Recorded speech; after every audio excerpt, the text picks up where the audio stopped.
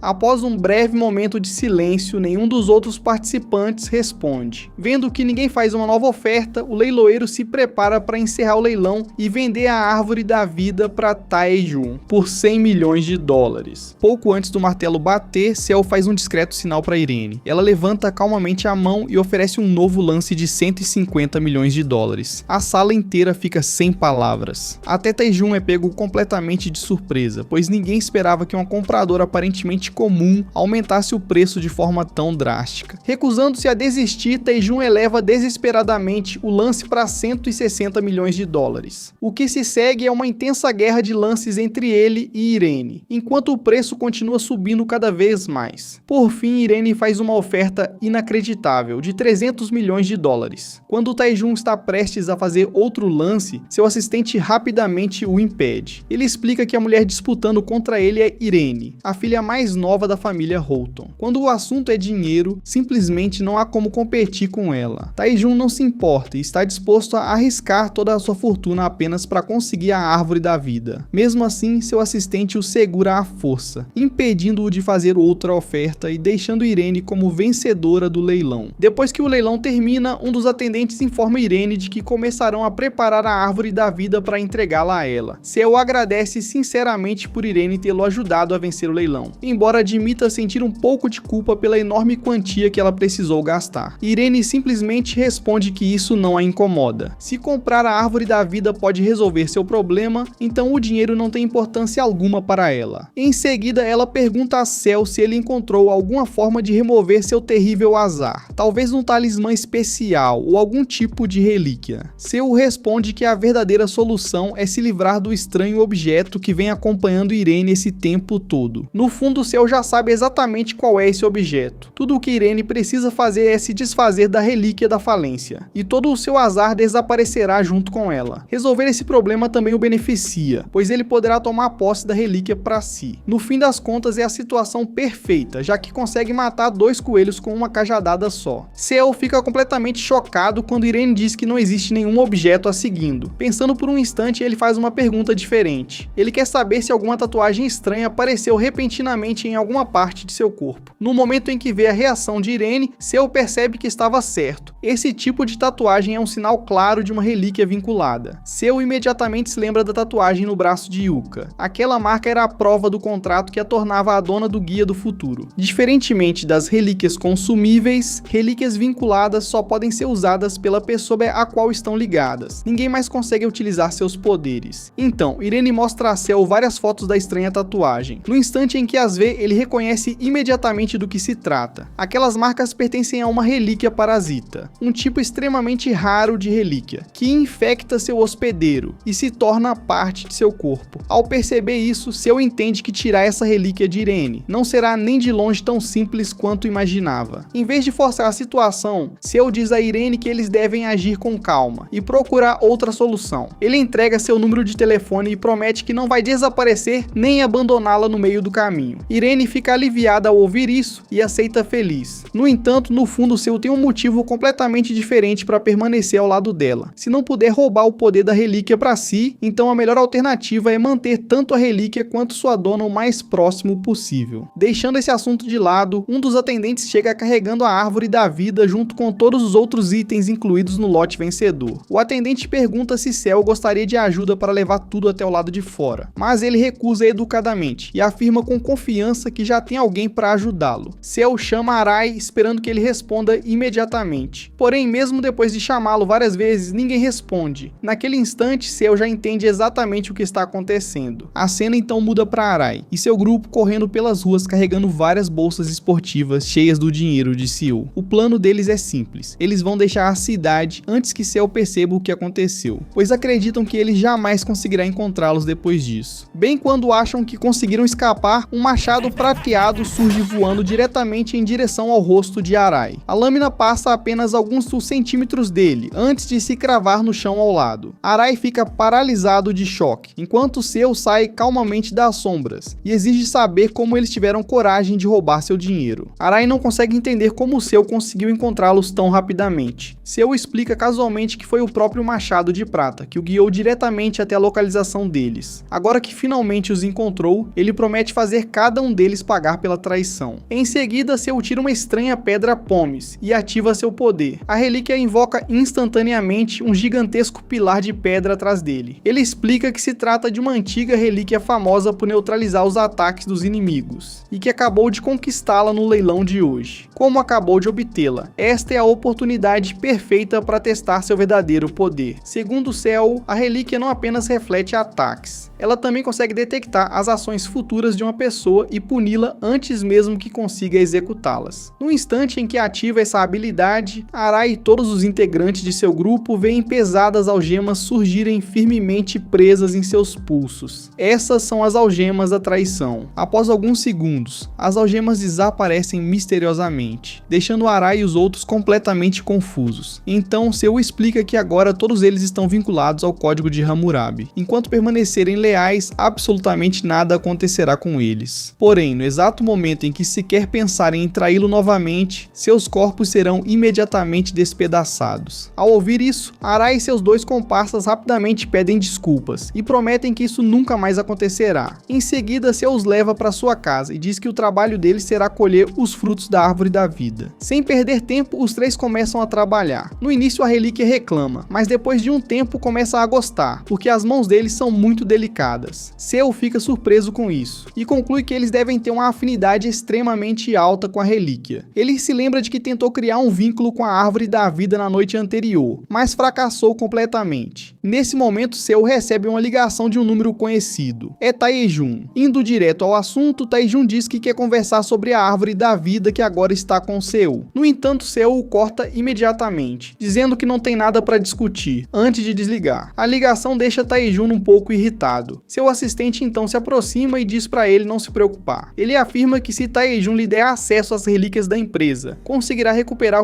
a árvore da vida sem muita dificuldade. Mais tarde naquela noite, Seu está sentado sozinho em um bar e relembra o aviso que recebeu do Machado de Prata alguns dias antes. Aquele aviso significava que Taejun havia começado a rastreá-lo, mas até agora Seu ainda não tinha visto nenhum sinal dele. Pouco depois, o assistente de Taejun, Takuya, entra no bar. Ao vê-lo, Seu percebe que eles realmente o estão subestimando se enviaram apenas Takuya. Takuya chama por Seu, mas ele o ignora completamente. Depois que Takuya continua chamando seu nome por um tempo, Seu se vira de repente e acerta uma cotovelada em seu estômago, derrubando-o no chão. O ataque deixa Takuya furioso. O sistema de Seu imediatamente informa que Takuya perdeu completamente a compostura, fazendo com que sua dominância enfraquecesse. Era exatamente isso que Seu queria. Ele sabia que a habilidade das relíquias de Takuya dependia muito de manter a calma e preservar sua dominância. Agora que perdeu a compostura, ele fica temporariamente incapaz de usar relíquias. Seu continua zombando dele, deixando Takuya ainda mais irritado. Incapaz de se controlar, Takuya avança diretamente contra Seu e tenta ativar uma relíquia de veneno. Porém, Seu nem sequer se move, porque nada acontece. O veneno simplesmente não é liberado. Seu apenas o segura pela cabeça e bate seu rosto contra o balcão, lembrando-o de que, quando sua dominância enfraquece, ele não consegue mais usar relíquias. Takuya olha para Seu completamente chocado por ele saber tanto sobre relíquias. Sem dizer mais uma palavra, Seu pega a relíquia e a domina facilmente usando sua esmagadora dominância. Assim que a relíquia se submete a ele, Seu despeja seu pó nas costas de Takuya. Na verdade, essa relíquia é uma relíquia vinculada de classe A, que foi originalmente criada entre escravos na África. Qualquer pessoa que toque no pó ou até mesmo o respire, perderá temporariamente a própria consciência e se transformará em um zumbi sem vontade própria. Como esperado, é exatamente isso que acontece com Takuya. Ao vê-lo reduzido a um zumbi sem mente, Seu conclui que isso deve ser suficiente para atrasar os planos de Taejun por pelo menos algum tempo. No dia seguinte, Takuya está trancado em uma sala de detenção na sede de Taejun. Mesmo depois de um dia inteiro, ele continua vagando pelo local como um zumbi sem cérebro. Vários agentes perguntam a Taejun o que devem fazer com Takuya, mas ele não demonstra o menor interesse por sua condição. Em vez disso, ordena que esqueçam Takuya e concentrem todos os esforços em recuperar as relíquias que deveriam estar em sua posse. Os agentes explicam nervosamente que quando Takuya foi detido, não encontraram uma única relíquia com ele. Isso apenas deixa Taejun ainda mais furioso. Irritado por ter perdido tanto as relíquias quanto um de seus agentes, ele imediatamente ordena que seus homens entrem em contato com sua advogada, Masako, o mais rápido possível. No dia seguinte, Seu chega ao aeroporto acompanhado de Arai e do restante de seus comparsas. A maior parte das malas que eles carregam está cheia das valiosas relíquias que Seu conseguiu reunir até agora. Ao olhar para tudo o que conquistou, Seu tem certeza de que essas essas relíquias o ajudarão a obter artefatos ainda mais poderosos no futuro. Pouco antes de embarcar, a advogada de Taejun, Masako, aparece de repente e pede para conversar com ele. A conversa acaba fazendo Seo perder completamente o voo. Masako explica que veio em nome de Taejun para oferecer um contrato. De acordo com a proposta, Seo receberá imediatamente um pagamento de 100 milhões de dólares. Depois disso, continuará recebendo um generoso salário mensal. E Taejun promete que ninguém interferirá em sua vida pessoal. Em troca, tudo o que Seo precisa fazer é se tornar um dos subordinados de Taejun e trabalhar para sua organização. Seo nem sequer pensa na proposta antes de recusá-la. Sem rodeios, ele diz que aquilo não passa de um contrato de escravidão. Mesmo assim, Masako continua tentando convencê-lo, alertando que fazer de Taejun um inimigo é uma péssima ideia, já que ele é um dos homens mais poderosos que existem. Em vez de responder com palavras, Seo tira a relíquia pó de zumbi e diz a Masako que é ela quem deveria estar preocupada. Masako permanece completamente calma, pois acredita que Seo está apenas blefando. Afinal, ela não acha que ele teria coragem de usar uma relíquia tão perigosa no meio de um aeroporto lotado. No segundo seguinte, Seo prova que ela estava errada. No instante em que ele se move, Masako desliza para trás e dispara um poderoso canhão de água diretamente contra ele. Seo ativa rapidamente a pedra de Hammurabi e bloqueia o ataque com facilidade. A relíquia imediatamente reflete o canhão de água de volta para Masako, fazendo o golpe atingir sua própria dona e derrubando-a no chão. Todos ao redor ficam impressionados com a luta que acontece diante de seus olhos. O combate é tão incrível que as pessoas imediatamente pegam seus celulares e começam a gravar tudo o que estão vendo. Enquanto Masako luta para se levantar, Seo caminha calmamente até ela e se prepara para despejar o pó de zumbi sobre seu corpo. Não muito tempo depois, a segurança do aeroporto recebe várias denúncias sobre uma mulher nua causando confusão e assediando pessoas dentro do terminal. Só por esses relatos já fica óbvio que Seo realmente usou a relíquia nela. Depois de tomar a relíquia de Masako para si, o misterioso corvo volta a falar com Seo e o alerta de que um grande perigo está se aproximando rapidamente. Em vez de ouvi-lo, Seo começa a socar o ar de frustração, pois não tem a menor intenção de obedecer ao mesmo corvo que o enviou de volta no tempo, sem lhe dar qualquer explicação. Nesse momento, o próprio Taejun entra no local. Assim que Arai o vê, fica nervoso e pergunta baixinho a Seo se eles realmente vão ficar bem. Taejun se apresenta casualmente a Arai, mas antes que ele tenha qualquer chance de responder, ativa uma de suas relíquias. Um raio roxo atinge instantaneamente Arai e todos os seus comparsas ao mesmo tempo. No instante em que Seo vê a expressão no rosto de Taejun, percebe imediatamente que a situação acabou de se tornar muito mais perigosa do que antes. Seo avança imediatamente na direção de Taejun e encosta sua adaga no pescoço dele, dizendo que usar a dominância para controlar outras pessoas é um truque muito sujo. Taejun admite que os movimentos de Seo e seu conhecimento sobre relíquias são impressionantes, mas afirma que isso ainda não será suficiente para derrotá-lo. Taejun ativa sua dominância novamente e tenta controlar Arai e os outros. No entanto, ele fica chocado quando sua dominância se desativa de repente, sem qualquer aviso. Seo então tira duas cartas e lembra Taejun de que ele costumava elogiar suas habilidades como batedor de carteira. Seo explica que foram exatamente essas mesmas habilidades que ele usou para roubar as cartas dele. Seo verifica seu sistema e descobre que as duas cartas são na verdade relíquias chamadas Convite do Deus Solitário. Ele pensa em domá-las, mas rapidamente percebe que seu nível atual de dominância ainda não é forte o bastante para controlá-las. Seo então percebe o quanto Taejun ficou furioso. Ele se lembra de que Taejun possui a Relíquia da Conquista, uma poderosa relíquia que permite controlar seus inimigos, e se pergunta se Taejun realmente pretende usá-la ali. Além disso, Seo percebe que Taejun está usando uma relíquia de armadura, que basicamente o transforma em uma fortaleza impenetrável extremamente difícil de danificar. Enquanto Taejun começa a concentrar seu poder, Seo pergunta se ele realmente quer levar aquilo adiante. Ele avisa Taejun que usar relíquias tão poderosas revelará a existência das relíquias para todo mundo. Porém, Taejun já não se importa mais em esconder nada. Ele ativa a Relíquia da Conquista, forçando imediatamente Seo e os outros contra o chão, enquanto todos lutam contra seu poderoso controle. Seo percebe que a situação ficou extremamente perigosa e realmente começa a pensar que aquilo pode ser o fim para ele. Mas de repente, um corvo surge do nada e manda Taejun parar. O corvo o avisa que usar todo o poder da relíquia pode despertar as relíquias do Chacal Vil e do Cão. Em vez de ficar com medo, Taejun vê isso como uma oportunidade. Ele diz que na verdade seria ainda melhor, pois também estava querendo obter aquelas relíquias. Taejun então aumenta o poder da Relíquia da Conquista, colocando ainda mais pressão sobre Seo e os outros. O corvo observa aquilo e simplesmente chama Taejun de idiota antes de desaparecer. De repente o céu escurece. Um poderoso terremoto começa a sacudir toda a região, e a relíquia de Tejum se desativa subitamente. Cell verifica rapidamente sua tela de status e vê um aviso aterrorizante. A mensagem informa que várias relíquias com poderes catastróficos estão se aproximando. Antes que Cell consiga compreender completamente o que está acontecendo, várias tumbas gigantescas irrompem do solo. Cell corre imediatamente para fora para examiná-las. No momento em que vê o que está acontecendo, ele entende exatamente o que aquilo significa. Esse é o início da grande tombificação. Arai pergunta nervosamente a Cell o que está acontecendo, mas Cell explica que todos ficaram presos ali por causa das ações de Taijun. Até o próprio Taijun agora está preso, pois algo assim nunca aconteceu antes. Cell explica que isso não está acontecendo apenas ali. Naquele exato momento, tumbas gigantescas como aquelas estão aparecendo pelo mundo inteiro. Ele admite que deveria ter percebido muito antes que algo assim estava prestes a acontecer. De repente, uma voz alta e aterrorizante ecoa acima deles. Todos olham para cima e veem uma enorme criatura parecida com um cão. Cell reconhece imediatamente a criatura como Set, um antigo deus associado à destruição e à escuridão. Outro Doberman preto surge repentinamente ao lado de Set. Cell o reconhece como Anubis, o antigo deus associado aos ritos funerários. Mas a parte mais estranha é o adorno falante no pescoço da criatura. Cell percebe que aquele adorno é Osíris, o antigo deus associado à fertilidade e à vida após a morte. Com duas relíquias de nível divino despertando ao mesmo tempo, Cell não fica surpreso ao ver o mundo sendo subitamente coberto por tumbas gigantescas. Set fica furioso porque um humano teve a audácia de despertá-los e declara que sua raiva não desaparecerá, até que todos os humanos responsáveis sejam mortos. Cell tira calmamente a pedra de Hammurabi e anuncia que pretende usá-la para derrotar todos eles. Set reconhece imediatamente a pedra de Hammurabi e percebe que ela é uma relíquia de classificação muito inferior à sua. Isso o deixa ainda mais furioso, pois acredita que Cell está realmente o subestimando. Set lança um poderoso ataque diretamente contra Cell, mas ele rapidamente ergue a pedra de Hammurabi e a usa para bloquear o golpe. Em seguida, ele redireciona o ataque de volta diretamente contra Set e Anubis. O ataque refletido atinge os dois e claramente causa danos. Cell então explica que é exatamente isso que acontece quando alguém julga as relíquias apenas pela classificação, em vez de entender do que elas realmente são capazes. Set percebe de repente algo estranho naquele ataque. Ele consegue sentir o cheiro do corvo no poder que Cell acabou de usar, e imediatamente se pergunta se Cell está trabalhando junto com ela. Anubis duvida dessa possibilidade, porque o corvo está selado há muito tempo, mas Set se recusa a acreditar nele. Irritado, ele diz a Anubis que nunca mais deve duvidar do seu faro. Anubis então decide submeter Cell a um de seus julgamentos. Cell de repente se vê preso dentro de um estranho domínio protegido por uma barreira, em cima de uma enorme balança de crimes. Anubis aparece em sua forma completa e explica que aquela é a balança do julgamento e que ela determinará o destino de Cell. Cell apenas dá um sorriso de canto, pois já sabe como aquele julgamento funciona. O julgamento é baseado em uma série de perguntas simples e Cell precisa respondê-las honestamente para passar. Anubis explica que fará 42 perguntas diferentes a Cell. Se Cell responder corretamente, ele será poupado. Ao ouvir isso, Cell permanece calmo porque o julgamento é exatamente como ele esperava. Anubis faz sua primeira pergunta. Ele pergunta a Cell se ele alguma vez já roubou alguma coisa. Cell imediatamente congela. Ele já roubou centenas de vezes ao longo da vida. Cell tenta ganhar tempo, mas Anubis rapidamente passa para a próxima pergunta. Ele pergunta se Cell alguma vez já contou uma mentira. Mais uma vez, Cell congela. Cell se lembra de ter aprendido sobre o julgamento e de como aparentemente aquelas perguntas eram fáceis para uma criança responder, já que uma criança de 10 anos não teria cometido nem de longe tantos pecados quanto um adulto. Anubis então dá seu veredito. Cell é considerado culpado, então Anubis o agarra e o joga diretamente no inferno. Cell cai violentamente no chão e fica surpreso ao descobrir que ainda está vivo. Porém, antes que consiga entender o que está acontecendo, ele olha para o lado e vê uma enorme horda de zumbis se aproximando. Cell rapidamente pega um osso que estava por perto e começa a golpeá-los. No início, ele consegue mantê-los afastados e parece estar em vantagem. Porém, simplesmente existem zumbis demais. Cell acaba sendo dominado e jogado no chão. Os zumbis começam a cercá-lo e parece que ele está prestes a se tornar um deles. De repente, o corvo aparece do nada. Ela diz a Cell que já faz muito tempo desde o último encontro deles e afirma que veio salvá-lo. salvá-lo. Enquanto isso, os outros continuam observando tudo do lado de fora do domínio. Eles não fazem ideia do que está acontecendo lá dentro e só conseguem imaginar pelo que Cell está passando. Seth então percebe algo estranho acontecendo com a esfera do julgamento. Rachaduras começam a se espalhar por sua superfície. Seth fica chocado porque existe há um tempo absurdamente longo e nunca viu nada parecido acontecer antes. De repente, a esfera explode. Cell emerge do domínio destruído e pousa elegantemente no chão. Seth olha mais atentamente e percebe que o corvo está voando ao lado de Cell. Seth lembra a ela que traiu sua própria espécie ao ficar ao lado dos humanos, atacar seu próprio povo e roubar os poderes deles para si mesma. Enfurecido, Seth usa sua magia para invocar várias múmias gigantescas. As criaturas são incrivelmente poderosas, e até mesmo o corvo admite que não há muita coisa que ela possa fazer contra elas na situação atual. Porém, ela percebe algo estranho. Cell continua completamente calmo. Cell explica que a situação fora do domínio é completamente diferente do que aconteceu dentro do julgamento. Ele então desembainha sua espada e diz ao corvo que finalmente pode usar todo o seu poder. Cell avança diretamente contra as múmias e começa a cortá-las com uma velocidade incrível. Seus movimentos são tão rápidos que as múmias mal têm tempo de reagir antes que ele as despedace. No entanto, depois de lutar contra elas por algum tempo, Cell percebe que há algo errado. Não importa quantas múmias ele mate, mais continuam aparecendo. As múmias são praticamente infinitas e não podem ser realmente mortas. Cell então decide mudar sua abordagem. Ele tira a faca funerária egípcia. No instante em que a faca sente que Anubis está por perto, ela reage à presença dele. Cell pede que a faca o conduza até Anubis para que ele possa prestar suas homenagens. Cell então começa a usar a faca funerária contra as múmias. Com uma precisão e velocidade incríveis, ele corta uma após a outra. Cell finalmente descobre em quais múmias os três deuses estão disfarçados, então avança imediatamente contra elas e as derruba com a faca egípcia. Depois que Cell derrota Anubis, ele retorna à sua forma original de relíquia. Cell então exige um novo julgamento. Cell aparece novamente dentro do domínio do julgamento, mas desta vez está com as mãos apertadas em volta do pescoço de Anubis. Ele manda Anubis fazer todas as perguntas do julgamento novamente. Anubis é forçado a ficar de joelhos e rapidamente percebe que não tem como revidar. Sem qualquer outra escolha, ele concorda com o novo julgamento. Anubis pergunta a Cell se ele alguma vez já roubou alguma coisa. No entanto, Anubis ainda demonstra um pouco de atitude ao fazer a pergunta. Então Cell chuta diretamente seu rosto e manda ele melhorar o tom. Anubis faz a pergunta novamente, e desta vez Cell simplesmente admite que já roubou. Cell então obriga Anubis a continuar com as 41 perguntas restantes. Enquanto o julgamento acontece, os outros que estão observando do lado de fora do domínio percebem que as tumbas estão começando a afundar novamente no solo. Ao ver isso, Taejun começa a se perguntar se Cell realmente conseguiu tomar todas as relíquias sozinho. Por fim, Cell emerge do domínio do julgamento com Anubis, em sua forma de relíquia. Seu sistema aparece imediatamente e informa todas as novas resistências que ele adquiriu, simplesmente por ter obtido Anubis. Cell claramente recebeu um enorme aumento de poder graças à relíquia. Taejun então se aproxima de Cell e pede desculpas por seu comportamento anterior. Ele admite que talvez tenha subestimado seriamente as habilidades de Cell. Em seguida, faz uma proposta. Taejun pede que ele venha trabalhar para sua empresa. Em troca, Cell teria o apoio e a proteção da maior empresa de todo o país. Mas no instante em que Cell ouve a proposta, ele nem perde um segundo pensando nela. Ele simplesmente desembainha sua lâmina e corta a garganta de Taejun, matando-o instantaneamente.